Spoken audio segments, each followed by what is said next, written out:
Thank you very much, Jose, for your words, and welcome everybody.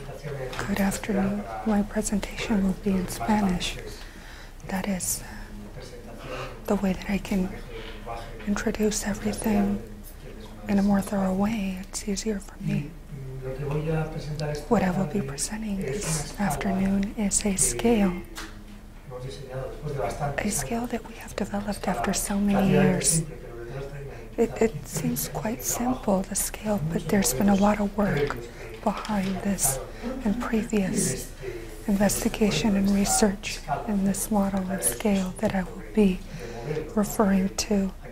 It's really a conceptual model, and it's a scale that, like Jose has indicated, complements the concept of the Ulysses, and it helps us to really draw close to the practical criteria of the psychosocial reality of immigrants. These are going to be the contents that we will be considering. Those who were here for the lecture yesterday or the day before yesterday, we touched these concepts and spoke about the scale. This is a continuum of the symptoms I've mentioned in regards to the Ulysses syndrome. We have three basic elements in the scale. And first of all, we have to define the type of griefs. And secondly, we have to identify the intensity of these griefs. It's not the same thing to really suffer a more complicated or extreme grief and take into consideration those factors that are important in considering and we considered this yesterday, and we will briefly talk about this.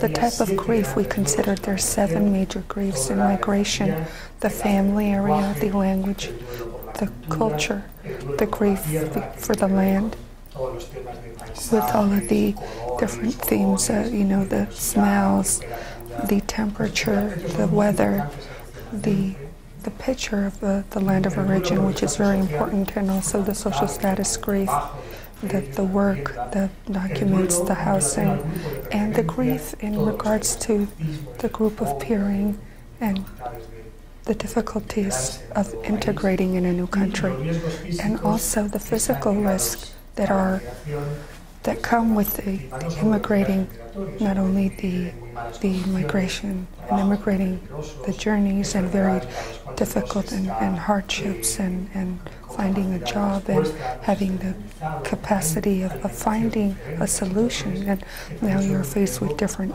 eating habits as well, that it's a risk for the physical being itself. And like I said, it's important to see these griefs and take in consideration the different intensity of these. It's not the same to immigrate in good conditions or situations.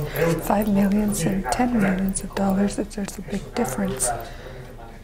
It's something that you're situations that are able to overcome or manage.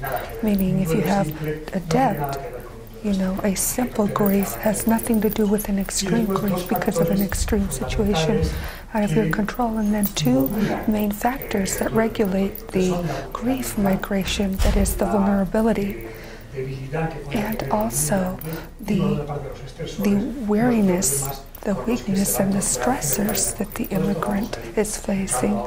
So we will be talking about this in detail, but first of all, I wanted to set the elements of scale so that I can explain a little bit more why is it that we use the scale, what are the objectives behind the scale, and then we will go back to the specific development of the scale, and we will focus on why is this the scale, what are the correct characteristics and the objectives, which I think it's very important to take in consideration.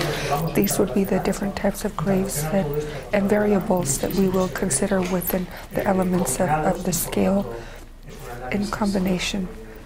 And it's a thorough analysis, a specific analysis of interest.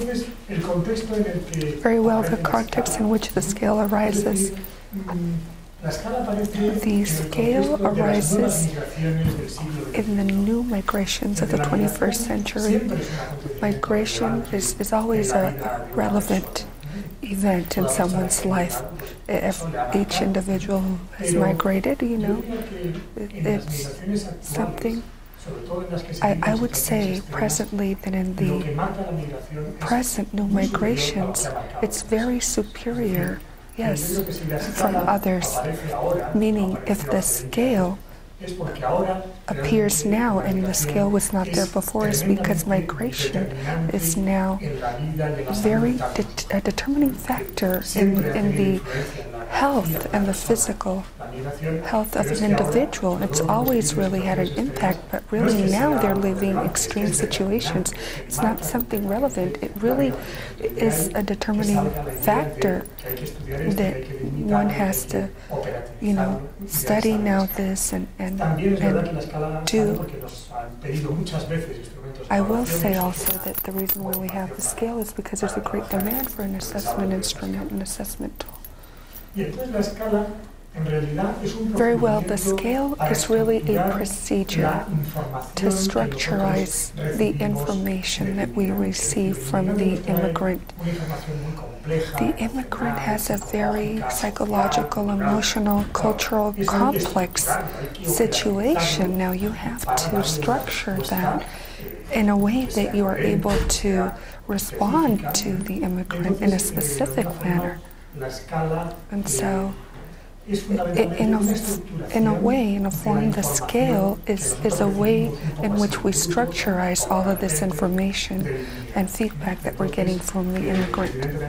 So it is information that is related with the grief, and the tale or the story told by immigrants is really of a great phenological value and demographical.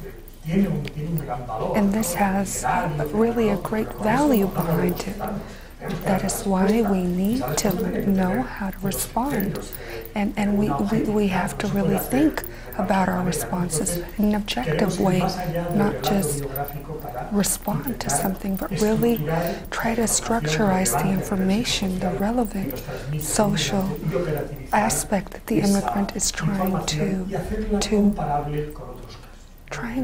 transmit, and compare this subject in it, this immigrant with another. So really the characteristics of the scale is a part of really the medical record or care information of an individual. Not only the psychological aspect or a medical service or social services or educational services.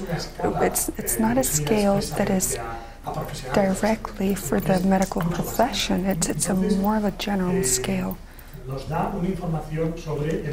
It really provides us information about the situation of stress of the subject or the immigrant. Very well. The characteristics of the scale really, it screens the different factors.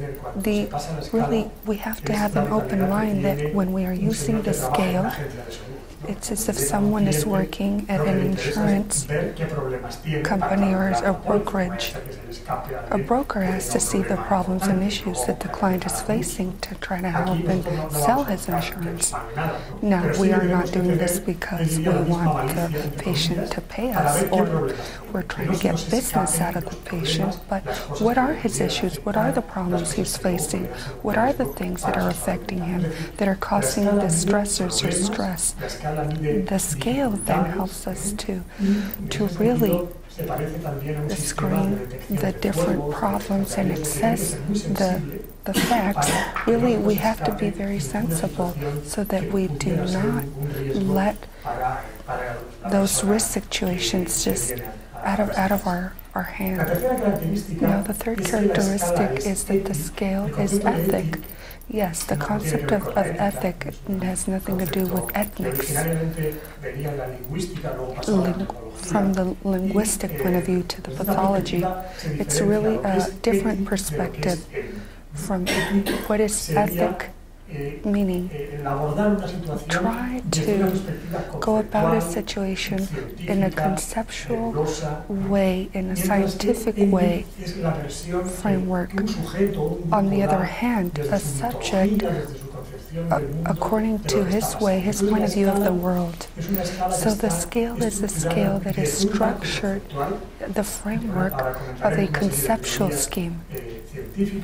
Like certain scientific theories try to see the reality that the immigrant is living. So it accesses the facts with the framework of a conceptual scheme. It's an ethics scale, and also the version of what the immigrant is, what's happening, what he's going through in an objective manner. An anthropologist goes to an island in the Pacific, a very distant island, and he is observing a ritual dance. The whole clan or group is dancing. The anthropologist is probably going to interpret that as a dance, a ritual among the group with a certain objective. But if we ask someone from the group who is dancing, they would say, from their perspective, we are trying to ease the spirits. That is why we are dancing. So you notice there's a different point of view of the subject itself with the anthropologist, which comes from an exterior field. So that is with the scale, the way it's been structured, that we try to see the point of view of the immigrant and study his mental illnesses and the risks that the immigrant might have in the pathological. And the scale does not measure symptoms. Symptoms are another section of the reality. And the interest will be in try to correlate the scale with the symptoms. How do we correlate the risk in which this subject is faced with a mental illness, like we were talking about the fact of delivery and labor?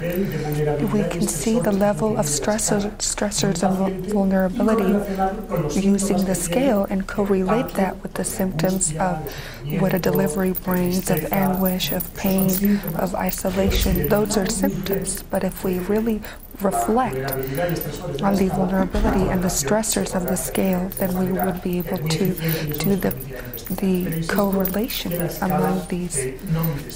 So the scale does not measure symptoms. And the scale is also applied to other situations of chronic stress, as mobbing or burnouts or type of grieveness, and how the subject is vulnerable to those and the stressors, the factors that are causing stress. And the scale is also focusing on migration. Not only is that individual itself facing certain situations, but we also consider that it's really relevant to take in consideration the different services that the individual can take advantage of. And we try to focus on the migration aspect because it's a very relevant issue in the life of the individual. And before talking more about the scale, this is a current version of the development of the initial version presented originally. So what are the objectives of the scale itself? Well, the scale provides us with an assessment criteria regarding the intensity of the factors of mental health risk in the immigrants. And this criteria then will enable us to compare the risk factors of the different cases studied. Same criteria to evaluate one case, another case, compare who is in a better position.